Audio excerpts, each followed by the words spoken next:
So Enlisted has finally given us the dev serve for the Rzhev update, and let's just say it's pretty good. There's a lot of good things, and on the other hand, there's a lot of bad things, and as of right now, there's a lot of bad things. But, of course, this video has been made possible for friends at Discord, and because you've given me all the stats. If you haven't liked, subscribe, or joined the Discord, highly suggest that you do, but let's just get started because we have a long video today.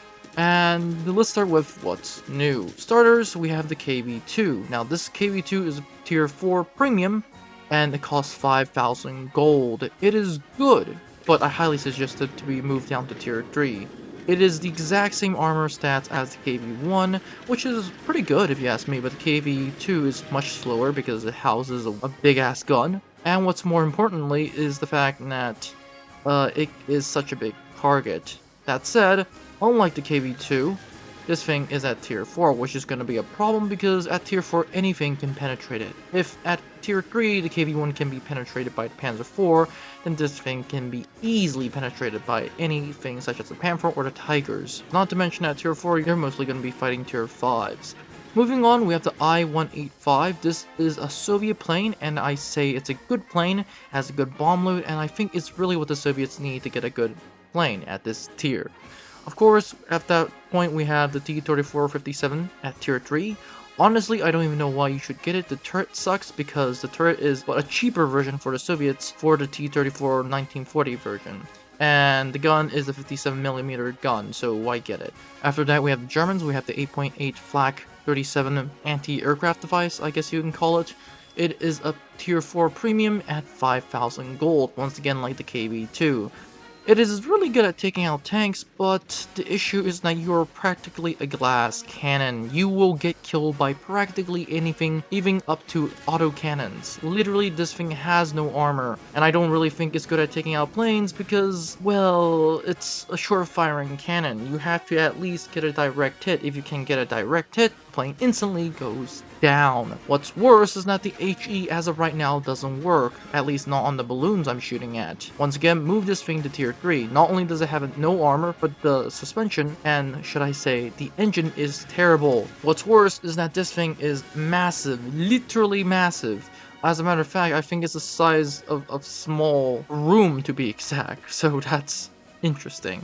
Honestly, for love of God, don't use it unless it's moved down to tier 3, and then maybe. After that, we have the Panzer IV-G. This is a German Panzer IV without the side skirts, and it's pretty much like the F variant with pretty much the same gun. Honestly, why would you even use it? Because you have the Panzer IV-J. Let's move on to the Americans, and they have something really interesting. That is the T-20 rifle.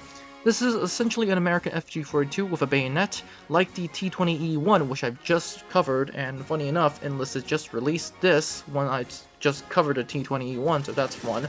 But it has less recoil control as compared to T-20E1, and slightly less damage, but it is not a gold order weapon. What's more, it has a bayonet, which is actually really useful. That said, we have the M4A3E2. This is a jumbo with a 76mm gun, and it can easily be penned by 88mm. As a matter of fact, it can be penned by almost every tank if you know where to shoot it, but more so by the 88mm found on the Tiger II-Hs. The only good thing that's coming out of this is that it can pen the Tiger I and the Panther, but not the Tiger II-H, once again, which is Tiger II-H is one of the most prevalent tanks you have at this tier. That said, let's move on to the Japanese. You have the Ki 7 at tier 3. This is a worse version of the Hotchkiss, and said Hotchkiss is even at tier 2, so make of that what you will. That said, we have the Chi-To at tier 4. This is a Japanese 76mm tank that is essentially a tank and not a tank destroyer, but at this point, why would you get the Chi-Nu if you already have the Ho-Ri? So yeah, same thing with the Chi-To. Why would you get the Chi-To if you have the Chi-Nu / the Ho-Ri production? Doesn't really make sense. That said, let's move on to bug fixes, and let's talk about something. For one, nothing is completely fixed, but at the same time, it's fixed. For one, the tech tree is still jumping around in most places, with tier 3 for Germany still at doing tier 2 stuff, and tier 4 doing tier 3 stuff, and, well, tier 5 is doing tier 5 and tier 4 stuff, so go figure. On the other hand, everything is actually now better because Enlisted has just made everything going from tiers 1 to 2 to 3 to 4. You're not gonna have a weapon just coming from tier 3 at tier 2. Except for the fact that everything is under different tiers, but it is progressing in one direction at the very least. Before that, everything was a mess, and there are still issues with some tech trees, most notably, once again, the Germans. The Soviets do have a few weapons out of place, but overall it has gotten much better. But that said, Enlisted should still focus on fixing this. It has to be clean. As a matter of fact, I suggest that if they want to enlarge the tech tree, they can enlarge the tech tree. So that's that. That said, everyone's main question is going to be about the Rzhev map. And I think it's pretty good. I like it in some places, and it has some good locations. Although I would prefer that if they give us more maps at the same time, because as of right now, we have Stalingrad, we have Moscow, and now eventually we have Rzhev.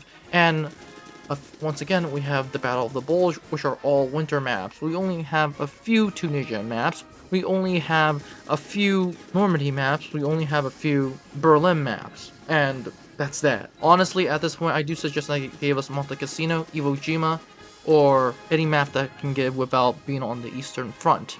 So that's that. Overall, in summary, the update is an interesting update, although I think it has failed to fix some issues. Although it has tried to fix those issues, but as we Americans like to say, they half-assed it, so that's great. The weapons are good, but they're at bad tiers. For example, KV-2, the Flag 38. I think they should honestly move down to tier 3.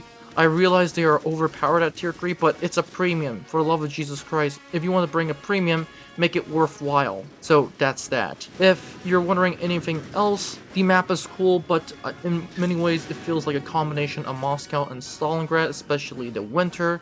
Although I do like it. That's all I'm gonna say. I wish they could give us new maps or new theaters, such as, for example, Burma or Monte Cassino, the Italian campaign, Iwo Jima, El Alamein. Honestly, there's so many things they can give us. For the love of Jesus Christ, it's World War II. They have a lot of maps they can give us. So please try giving us another map that is not from the Eastern Front. I realize they gave us the Battle of the Bulge last time, but please give us a non-winter map. So that's that. Have a great day, guys, and I'll see you in the next one.